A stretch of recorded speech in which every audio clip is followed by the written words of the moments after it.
Hey, how's it going? How's my, oh wow, bright sun. It's a bright sun. How's my hair doing today? It's starting to get gray over, right? Like have a henna in it, so it's sort of red in your hair. With super orange. Here's a little pro tip. If you have gray hair and you throw a natural henna on it, which is reddish, it goes orange, like really orange. But it's cool though. Don't get me wrong. I liked it, but anyway. Yeah. Now it's just sort of a reddish brown. This is nice. The top part's gray, I guess. I can't really see the top of my head very often.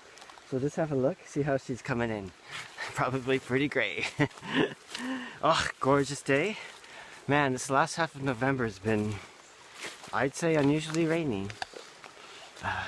Anyway, it's kind of like April in Canada. The coolest month. April is the coolest month, my grandmother used to say. Because it's just when you get a hint of warmth and spring, boom, you get a snowstorm. And right now we had like, oh, cool. Like we were getting 14, that's pretty cool for up here. And then last week we had some pretty heavy rain at times. And I think we're going to get more rain over the weekend, though. I don't think it's going to be extreme or anything.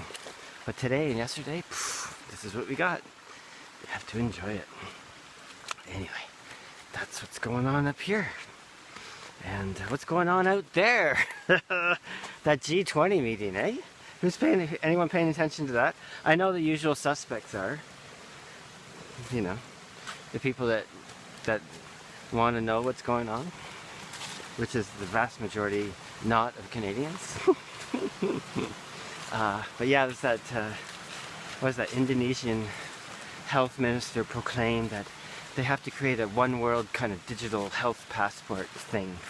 Right, I can't remember exactly the words he used, but it was to that effect. And John Campbell, who's been doing beautiful, great work, you know, he was so dry and cutting, and it's like, okay, so a banker in Indonesia is laying out health ideas for health, worldwide health. So then he's going, well, I guess I could as a medical professional, which he is, I could advise countries on their economics. Anyway, it's fantastic. Anyway, so that's a big thing, and of course we've all been worrying about that, and everyone's been laughing at us. Don't like that, but you know.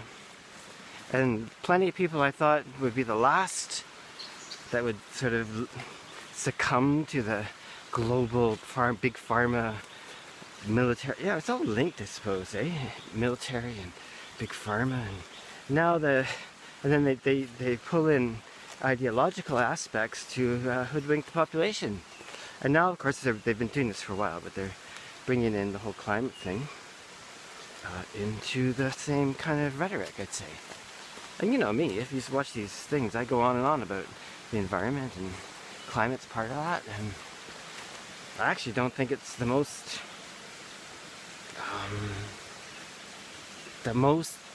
thing we need to worry about, but I think I do have my thinking that it's a serious issue. Anyway, yeah, and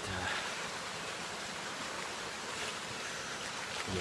So anyway, you know, as I've said plenty of times, I think that when we hear these world leaders, especially of those of the WEF, you know, like Trudeau and Chrystia Freeland, my God, what a nightmare she is.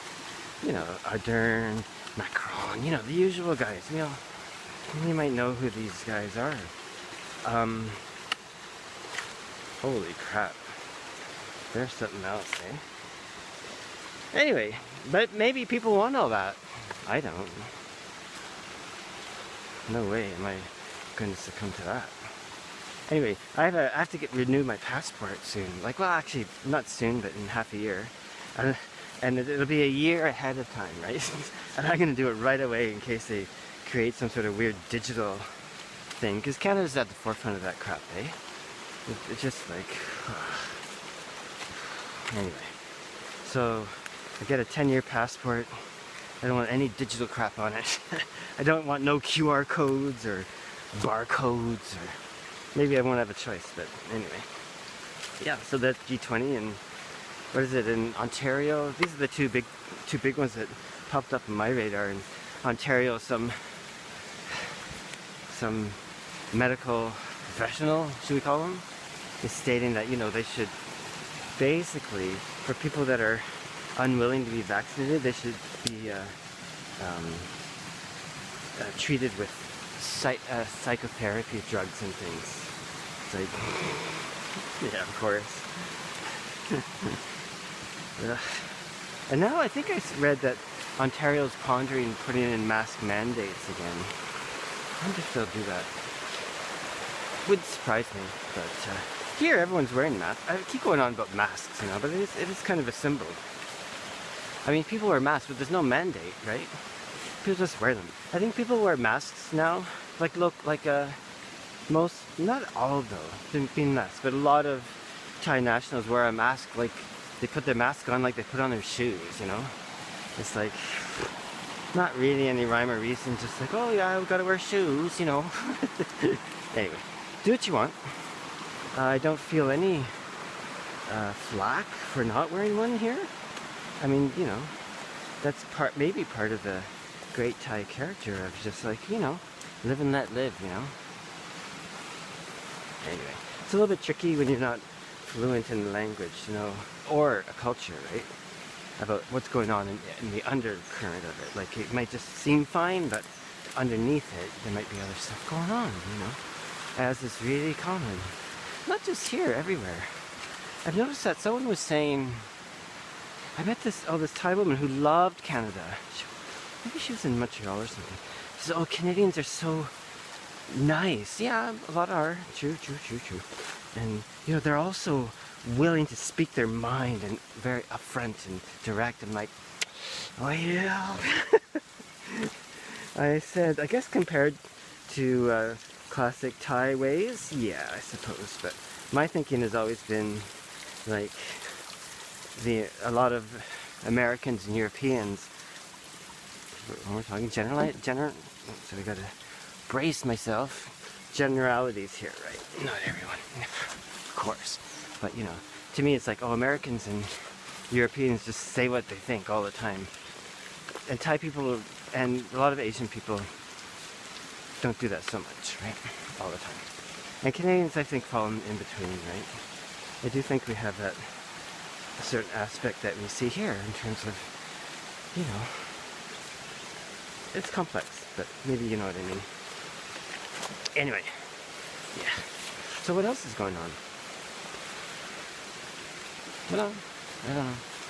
Anyways, but great weather. I've got some guitars for sale, like really for sale. Like I've got one Flamenco Blanca for $1,500. Like that's cheaper than a mediocre factory. It's not, you know, shouldn't say mediocre, but cheaper than a factory instrument, and you know, it's a anyway better. I'd say. Although you never know, actually. The thing with factory instruments is they don't, like in a factory instrument, they spit them out by the hundreds, even the high quality ones, right? Like Taylor and all that. They spit them out by the hundreds a day. But that's nothing compared to the really cheap mass produced ones, right? But you know, no factory instrument is going to have a top that's spent one day voicing it and gradually shaving down braces and tap toning and all that. I just don't have the time. However, that doesn't mean that with a factory-made instrument you can't get a real beautiful one, right? You just have to pick and choose, and if you're lucky, you know? Like for instance, I had a beautiful Yeri. My first flamenco guitar was a Yeri. It was a Blanca, and boy was it nice. I ended up selling it. I had no money. It was a gorgeous instrument with traditional pegs and everything. And it was not cheap. It was $700, like 35 years ago, right? But that would have been a factory-made instrument. But Yeri, I think at the time, Japanese maker, was one of those companies that were for a factory instrument, a small scale, right? And they weren't making them one at a time or nothing. But anyway, it's a beautiful instrument. So it's possible to get a decent instrument. But so my point is, I'm not trying to see, terrible salesperson. Yeah, just get a factory instrument. If you're lucky, Or you could buy this one that I have, and you'll love it. It's gorgeous. It's like it's fast and light, you know. And I'm working on a new instrument that this one I'm gonna keep it full price, right? Like the Yaris 1500, I have a classical that I decided to put the Ovenkal classical on for, shoot, I don't know, was it 2400? Still really good price, I think. And I'm making a new Blanca, and I'm making it, like, I like a slightly wider string spacing at the saddle, right? Usually I make them 60 millimeters, string to string, but I kind of like it wider, like between 62 and a half and 63. Doesn't sound like much, like half a millimeter between each string bigger, but it actually is quite a large difference if you play a lot. Anyway, so this one I'm going to put at my top price, like 5,000 something, right? Just because this could be one that I save. I have a Negro, gorgeous Negro made with my dang, and that's the same. It's wider at the saddle, and it's got full priced. And if someone wants to buy it, sure, I'll buy it. Just make another one. But I'm happy to hang on to those two. Anyway, the new one's really been fun. I've been pushing the boundaries a bit. You know, like when I do a custom instrument, I can feel myself be a bit more conservative, for better or for worse, you know. I don't know. All the custom instruments I've made have been great, and most important, the people buying them love them. All of them get lots of beautiful comments, you know. And so that's great. But this one I'm pushing a bit more. The top's a little thinner. I don't know. But I just put the bridge on yesterday, and boy, tapping the bridge, you know, to get a sound, it's like very drummy. So it could be a really gorgeous Blanca, you know. But there's a fine line, you know. Anyway, so I'm walking the line a bit closer than I might other times, and hope if it works out, then I'll have learned something with every instrument. Anyway, blah blah blah. Whatever. COVID. My sister in Ottawa, Robin, she's talking about tons of people coming down with flus and going to the hospital, and I don't know, I've heard it's RSV, whatever the hell that is. I think it's a childhood respiratory disease. Anyway, lots of people coming down, but like, let's face it, right? If you've been paying attention to Geert Vandenbosch, he's saying, this is what's coming, guys. You might be relieved because COVID's pretty much sort of gone. That's another debatable thing, but he said keep an eye out for this winter because, you know, what is it, antibody dependent enhancement? These are, I mean, I pay a lot of attention to it, but it's not my world, right? If you're talking about soundboards and wood for soundboards, I'm right in line with you. But this other stuff, I pay a lot of attention, but in truth, I'm not the authority at all. But Geert Vandenbosch has been talking about this, that there's a real risk of some heavy duty results. And to my mind, I just think, oh, it's because your immune systems have been screwed, right? In some cases. Maybe many, who knows. Anyway, so I'm coming to the end of the trail. Just about to hit the road. And on the way home, it's a beautiful day of water walking. I love it. And it's only going to get better. It's only going to get cooler, drier, sunnier. I was out walking to the waterfall yesterday and caught some vitamin D. I always wear like a sleeveless top and shorts and stuff so I can absorb as much of that good old vitamin D as I can. And anyway, so I'll leave you for now. Good luck. À la prochaine. Chok di. Yeah. Okay, ciao.